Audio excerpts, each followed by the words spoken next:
दोस्तों, आज की इस वीडियो के अंत में आप ये जान पाएंगे कि आप अपने मन पर नियंत्रण कैसे पाए। एक काम करने में ज्यादा वक्त तक मन टिकता ही नहीं और उस काम को ना करने के दिमाग अलग अलग रीजन ला कर रखता है कि इस काम में तुम्हारा टाइम बर्बाद हो जाएगा, ये तुम्हारे लायक काम नहीं है और आप उस काम को छोड़ देते हैं। ये सब दिमाग की चालाकियां होती है और आप इसमें फंस जाते हैं। मेरे बहुत नोटिस करने के बाद इन समस्याओं के समाधान के लिए मैंने एक स्टोरी बनाई है। इस स्टोरी को सुनने के बाद भूलने के बजाय आपको अपने जीवन में उतारना है, तो कभी जीवन में मन में कंट्रोल नहीं खोओगे। तो आइए कहानी शुरू करते हैं। और ये कहानी एक सन्यासी की है। उस आदमी के सन्यासी बनने से पहले जीवन में बहुत सुख था, पैसे थे, परिवार थे, सब कुछ था, लेकिन वे आदमी अपने मन को वश में नहीं कर पा रहा था। वे हमेशा मन में कुछ न कुछ सोचता रहता और इस कारण हमेशा परेशान रहता। इन सब से थक हार कर उसने सोचा कि क्यों ना सन्यासी बन जाऊं, वहाँ पर ध्यान करूंगा, जंगलों में रहूंगा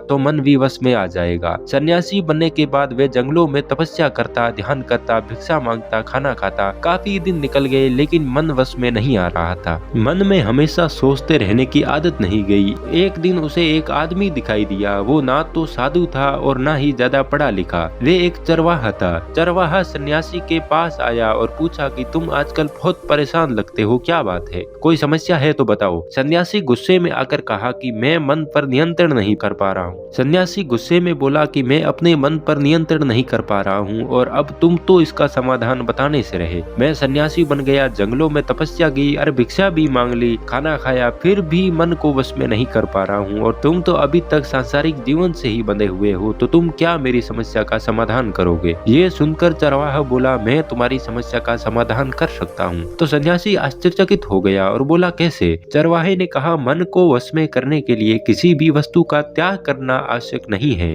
अगर तुम मन को वश में करना चाहते हो तो तुम्हें सबसे पहले दिमाग की रचना को समझना होगा। हमारा दिमाग 4 अंगों से बनता है। पहली आंख, ये आंख जो कुछ भी चित्रण देखती है मन के अंदर समाहित कर लेती है। अगर आप आंखों से कुछ अच्छी जानकारी जानोगे, अगर आप खुद को ज्यादा टाइम देंगे, अकेले रहेंगे, अनुशासन में रहेंगे, तो मन पर नियंत्रण करना बहुत आसान होगा। दूसरा है कान। ये कान जो भी सुनता है वे मन के अंदर जाकर जमा कर देता है। अगर आप अच्छे लोगों के साथ रहोगे, कम बोलोगे, अच्छी बातें सुनेंगे, तो मन अपने आप ही नियंत्रण में आ जाएगा। अगर आप खुद को ज्यादा टाइम देंगे, अकेले रहेंगे, अनुशासन में रहेंगे, तो आंखों को भी नियंत्रण में कर लोगे। 4 नंबर पर आता है जीभ। ये जीभ जो भी सुगंध लेती है और वे दिमाग के अंदर बैठा लेती है, वही भोजन करना है। अगर आप ऐसा कुछ खाएंगे ही नहीं जो शरीर के लिए नुकसानदायक हो, तो जीभ तक स्वाद पहुंचेगा ही नहीं। इसको मैं एक उदाहरण देकर समझाता हूँ। मान लीजिए कि आपने कभी सेव खाया ही नहीं, तो उसका स्वाद जीभ को कैसे पता चलेगा। हमारा मन मिट्टी की तरह है जिसके अंदर बीज बोए जाते हैं। अगर आप अच्छे बीज बोएंगे तो फसल भी अच्छी होगी। तुम्हारा मन तुम्हारे वश में नहीं है क्योंकि तुम्हारे मन में बहुत सारे गलत बीज बोए हुए हैं और अब बहुत बड़ा वृक्ष बन चुका है। इस गलत विचारों के वृक्ष को तोड़ना चाहते हो तो वापस वहीं से शुरू करो जहाँ से गलत बीज बोने शुरू किए थे। सुबह जल्दी उठते ही ध्यान करो, व्यायाम करो, अच्छे दोस्तों के साथ रहो। इसी तरह पूरे दिन की समय सारणी बना लीजिए। दैव प्रसन्न रहे दोस्तों, क्योंकि जो आपको प्राप्त है वही पर्याप्त है और जिसका मन मस्त है उसके पास समस्त है। दोस्तों, अगर वीडियो पसंद आए तो चैनल को सब्सक्राइब करना ना भूले। मिलते हैं किसी नई वीडियो में, तब तक के लिए धन्यवाद।